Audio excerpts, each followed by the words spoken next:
actually think you told me about this the last time we were recording off camera.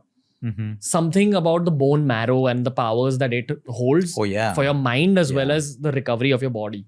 Absolutely. So, you want to shed some light on that? Sure, your bones. So let me break down. So I do integrative medicine. Integrative medicine in oncology is very important when it comes to your bone marrow. Because when we talk about immunity has been thrown around because of the pandemic. Some people think immunity is more giloy, more turmeric, more garlic. It's far from that.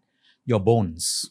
Your bone marrow produces something called stem cells. You have the right number of stem cells and quality of stem cells, you have a fantastic immune system. Doesn't mean you won't fall sick. You can fall sick, but your recovery will be a breeze. Like we've seen two populations, people who get COVID and suffer miserably and take months to heal. And you say people who get COVID, 24 hours later, they're back asymptomatic, everything's fine. What's the difference? The immune system. Nothing else. Mitochondrial dysfunction. So stem cells is everything. And that's why stem cell treatments today, bone marrow transplants is your ultimate when it comes to certain cancers. If you can get the bone to produce stem cells, your body's intelligence heals you. How do you trigger it? Is it through stretching? So many beautiful things. Stretching, food, sleep. Again. So when you look at burn victims, there's a burn grades, 1, 2, 3, 4. So 1, treatable, 2, treatable, 3, it's scarred the bones. They're probably between a 3 and 4, they're going to put you in a unit where it's completely sealed. Not even dust can get in because you have no immune system. Your bone's damaged, you can't produce stem cells. You're literally without an immune system, which means most of those burn patients will die of infection, not because of the burn. My God. So that is the importance of bones. Now, when we look at bone, again, building muscle, better bone health. Less preservatives, better bone health. It's not about calcium. That's the biggest myth. More calcium means better bones. We need calcium, K2, magnesium, and D3 in a matrix for better bones. Walking, one of the best exercises for bone health. Yoga.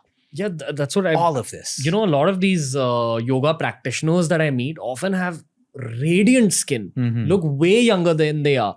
Great hair, and I'd put you in that same bracket. Thank you. You know, like when you meet certain people, they glow even more in person. Like the camera sometimes doesn't catch the glow correctly, but sometimes you just meet someone and there's so much peace on their face. And it's often because of some high level of yoga or a bunch of lifestyle factors that they're doing, you know, together. But specifically when we're talking about yoga, what I've understood is that your bones are not brittle. That's what people think bones are. People think bones are like... you know, something hard. It's not glass, but it's something you can't bend. Bones are actually meant to bend slightly. Yeah, there's a slight flexibility in there. And that's what yoga brings back. It brings flexibility of your muscles, like of your connective tissue, but also your bones. And that's why yoga also, true yoga will also allow your asana not to look Instagram perfect. Can you explain this? Yeah. So if you look on Instagram, every asana is perfect. So it makes people think yoga is difficult. But a real yoga teacher, even if I'm unable to do that asana, it doesn't look right, but I'm moving into that.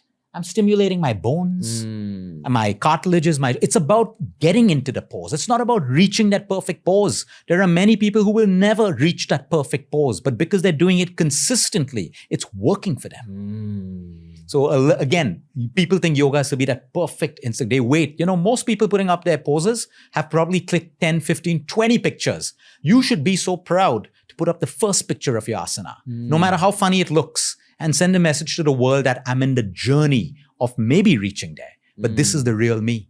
It's, you know, that's how it is. Yeah.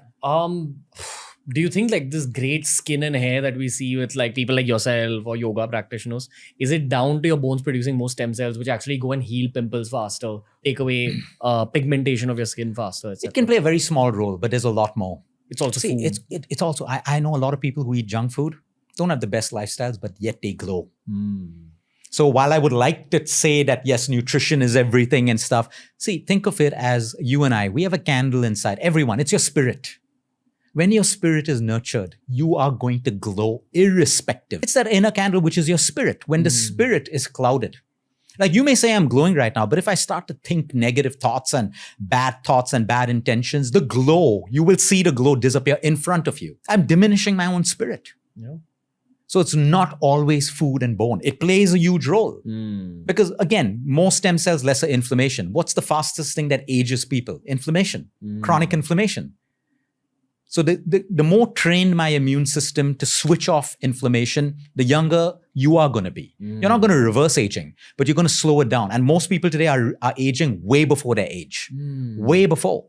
So now I can sit and meditate for 4 hours in a day. It doesn't mean I'm going to slow down aging. I have to meditate, but I also have to take the essence of my meditation.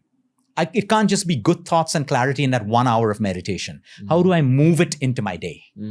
How do I move it into a life situation, into a relationship? And that's what keeps the spirit alive.